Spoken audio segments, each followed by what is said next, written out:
दोस्तों नमस्कार, विकल्प वाणी सच्चाई की खोज में आपका स्वागत है। आज दिल्ली के जंतर मंतर पर देश के कोने कोने से बिजली सेक्टर के कर्मचारी आज प्रदर्शन कर रहे हैं। आखिर क्यों वह देश के कोने कोने से इस बिजली संशोधन विधेयक को रद्द कराने के लिए एकजुट हुए हैं, यही जानने विकल्प वाणी टीम आज यहाँ पहुँची है। आज हमारे साथ उत्तर प्रदेश से भी काफ़ी बिजली कर्मचारी हमारे साथ हैं, उनसे बातचीत करेंगे और जानेंगे कि वो क्यों आज वहाँ एकजुट हुए हैं। विकल्प वाणी सच्चाई की खोज। एक तरफ तो सरकार लगातार कह रही है कि प्राइवेटाइजेशन देश हित में है। आप कह रहे हैं कि बिजली सेक्टर में प्राइवेटाइजेशन आने से ये देश हित के खिलाफ है, क्यों सर?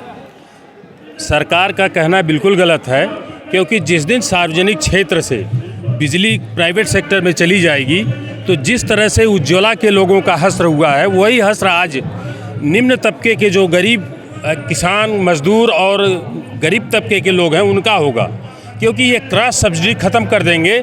जो क्रॉस सब्सिडी का मतलब है कि 2.90 पर यूनिट हम नीचे वाले को देते हैं, 7.5 रुपये में हम इंडस्ट्रियल को देते हैं। उस दिन ये 7.5 रुपये में नीचे वाले के बिजली कर देंगे। और इनका एक इरादा इसमें ये भी है कि आप पहले बिल जमा कीजिए, फिर उसके बाद हम आपको सब्सिडी देंगे।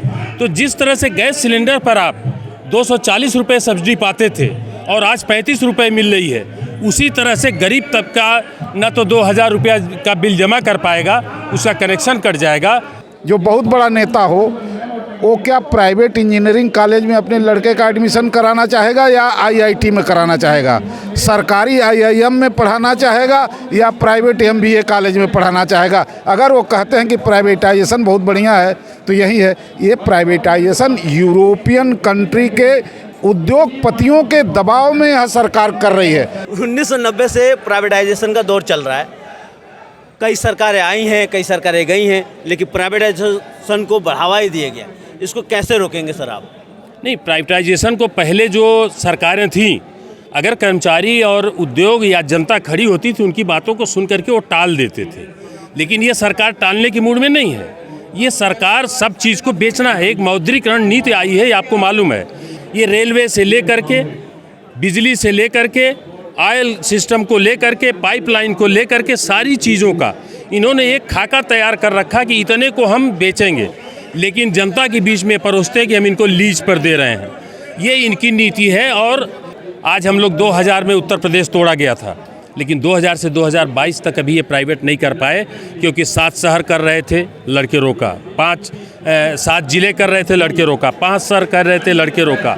और पूर्वांचल हमारा जो उत्तर प्रदेश का है, ये प्राइवेट को दे रहे थे। टाटा को एग्रीमेंट कर चुके थे, लेकिन नहीं दे पाए। तो जब हमारी इच्छा शक्ति मजबूत होगी और जनता हमारा साथ देगी, तो निश्चित तौर पर उसको रोकने का प्रयास अगर करेगा तो बिजली का कर्मचारी ही करेगा। क्या सरकार बदलने से प्राइवेटाइजेशन को रोका जा सकता है? नहीं, सरकार के नीति के हिसाब से नीतियां जो बनती हैं उससे प्राइवेटाइजेशन रुकेगा। हम नीतियों पर लड़ाई लड़ रहे हैं। हम कोई मोदी सरकार है कि योगी सरकार है या कांग्रेस की सरकार है या किसकी सरकार है, सवाल ये नहीं है। सवाल ये है कि जो सत्ता नशीन है पार्टी, उसकी नीतियां क्या हैं।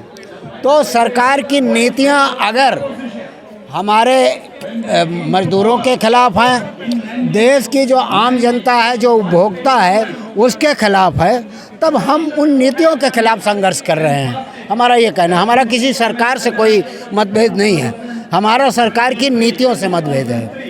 शुक्रिया सर। एक चीज़ सर ने जो उठाया, जो बहुत सोचने वाली बात है, सरकार की नीतियाँ की बात है।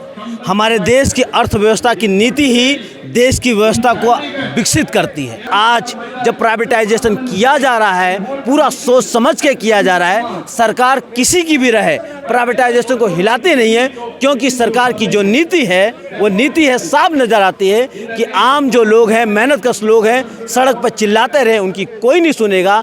देश के बड़े बड़े कॉर्पोरेट जो उनको करोड़ों करोड़ों रुपए चुनाव के लिए फंड देते हैं, उनकी ही बात सुनी जाती है। ये सोचना होगा कि इस वैकल्पिक समाज की जरूरत आज हमारे लिए है, जो यहाँ पर लोग अपने भविष्य का फैसला करने के लिए कानून बनाने और कानून रद्द करने का भी अपने हाथ में ताकत लें। इस बारे में सोचिए, समझिए और देखते रहिए विकल्प वाणी सच्चाई की खोज।